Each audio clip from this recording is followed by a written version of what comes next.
लाखों किसान अपनी मांगों को लेकर दिल्ली में जमा हैं, लेकिन सरकार और किसानों के बीच में अभी तक की जो वार्ता है वो विफल रही है। और देश के अलग अलग हिस्सों में जो किसान है, किसान संगठन है और जो खाप है वो किसानों के समर्थन में आ रही है।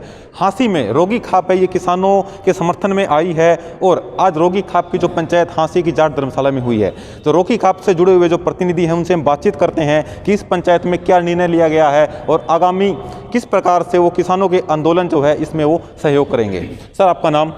मेरा नाम सुमेर सिंह है। आप रोगी खाप से जुड़े हुए हैं सर? मैं खाप का प्रधान हूँ जी। अच्छा सर, तो किसानों की जो मांगे हैं अभी तक सरकार ने नहीं मानी हैं। लाखों किसान दिल्ली की सीमाओं पे डटे हुए हैं, दिल्ली में हैं। तो क्या कारण लगता है कि सरकार इतनी हठधर्मिता क्यों दिखा रही है? सरकार जी 6 साल से, हम 5 साल पहले कार्यकाल के 1 साल अब देख चुके हैं मोदी सरकार का। ये एकदम पूर्ण रूप से कारपोरेट के हित की सरकार है, जन विरोधी सरकार है और उन्हीं के दबाव में काम करती है, उनके हित के लिए काम करती है। और कारपोरेट का हित नहीं है ये काले कानून खत्म होने में। यदि इन काले कानूनों को रद्द कर दिया जाता है तो कारपोरेट के ऊपर चोट पड़ती है। तो सर, सबसे बड़ा जो आरोप किसानों पे है कि वो हरियाणा के किसान नहीं है, केवल पंजाब के किसान है और जो वहाँ की सरकार है उसने उन्हें भेज दिया है यहाँ पे संगठित करके। हरियाणा के जितने भी गांव हैं जी, एक भी गांव बचा हुआ नहीं है जिस गांव से लोग दिल्ली नहीं पहुँचे हैं। पूरे हरियाणा के लाखों की संख्या में किसान वहाँ गए हुए हैं। और ये सरकार आंदोलन में ठंडा पानी डालने के लिए और जनता को भ्रमित करने के लिए केवल ये बात प्रचार कर रही है। हरियाणा खुल के हिस्सा ले रहा है। तो आपका क्या कहना है सर? सरकार का कहना है कि ये हरियाणा के किसान नहीं है, केवल पंजाब के किसान हैं। नहीं, पूरे भारतवर्ष से दुखी किसान है। पूरे भारतवर्ष के हर स्टेट से किसान वहाँ पहुँच रहा है। आप वहाँ जाकर अपना परीक्षण कीजिए और देखिएगा, हर गांव से किसान पहुंचा हुआ जी। आज महाराष्ट्र से भी, गुजरात से भी आपको ताजुब होगा कि जो पहुंच नहीं सकते, कभी दिल्ली नहीं देखी थी, किसान को मजबूरन आज दिल्ली देखनी पड़ रही है। तो सर, जैसे किसान जा रहे थे दिल्ली, सरकार ने रास्ते खुदवा दिए, पुलिस बैरिकेडिंग से रोकने का प्रयास किया गया, जबकि संविधान में लोकतांत्रिक अधिकार है विरोध करने का। तो इस पे क्या कहना है? किसानों में कितनी नाराजगी है? नाराजगी क्या, हरियाणा में तो हरियाणा रबड़ स्टैंप है। जो ऊपर से कॉरपोरेट जगत है जो मोदी जी को या अमित शाह जी को आदेश देता है, हरियाणा सरकार तो बिल्कुल रबर की स्टैंप है।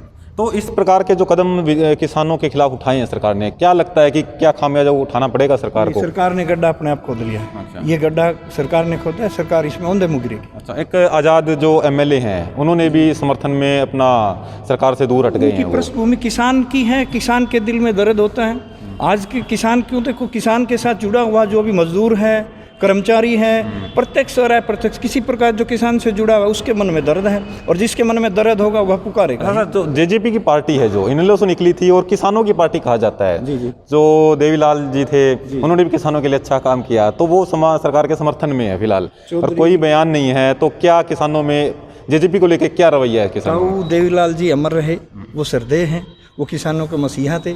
उसके बाद ये पार्टी नहीं, ये कंपनी बन गई और जब चाहा उधर जनता को मोड़ना चाहा इसने। अब आपने देख लिया, परिवार का बंटाधार है।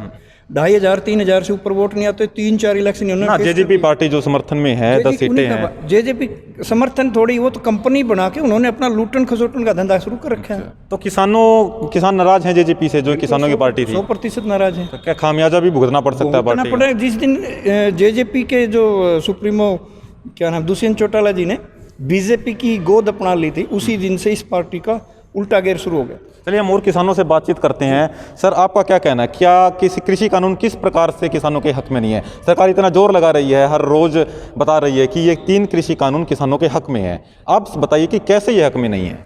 एक तो ये कारपोरेट घरानों को जो है ना खुली छूट दी जा रही है अपना स्टॉक करने के लिए। पहले ऐसा जो नए कानून के मुताबिक है वो अपना बेमियादी जो है ना स्टॉक कर सकते हैं, और जो मौजूदा जो कानून है वो ऐसा कानून नहीं है। लिमिट से ज़्यादा अगर कोई स्टॉक करेगा तो उसको खिलाफ कानूनी कार्रवाई हो सकती है।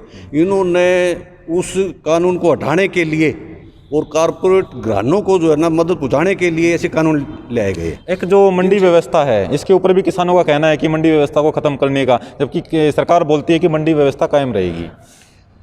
मंडी व्यवस्था कायम रहनी चाहिए। जो गरीब मजदूर का मेरा वर्ग है, देर से बेर जो है ना जिनके पास नहीं होता, तो वो मंडी से मदद ले सकता है, जिससे अपना जो है ना फसलों का जो रोटेशन है वो सुचारू रूप से चलाता है। तो सर, जैसे एक एमएसपी को लेके भी काफ़ी आवाज़ उठ रही है। सरकार बोल रही है कि एमएसपी कभी था ही नहीं कानूनन, तो किसान नाराज़ है कि एमएसपी उन्हें श्योर किया जाए कि एमएसपी रहेगा। तो आपका क्या कहना है इस पर? एमएसपी ज़रूर रहना चाहिए जी।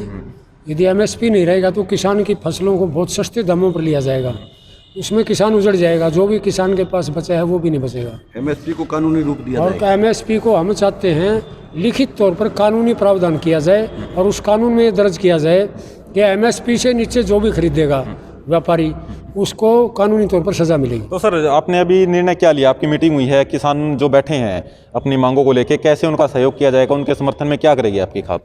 हम अपनी खाप के सभी गांव में जाके जी जहाँ जहाँ जितने लोग गए हुए हैं, उसके अलावा जितने ज़्यादा लोग दिल्ली पहुँच सकेंगे वहाँ बॉर्डर के ऊपर, और रसद का भी जितना मदद हो सकेगी हमारी तरफ से, दोनों ही कार्यों के लिए हम पूरा प्रयास करेंगे। चलो ठीक है सर, शुक्रिया। ये थे रोगी खाप के प्रतिनिधि। इनका कहना है कि ये किसानों के समर्थन में है और जितनी भी सहयोग हो सकेगा खाप की तरफ से वो किसानों का किया जाएगा।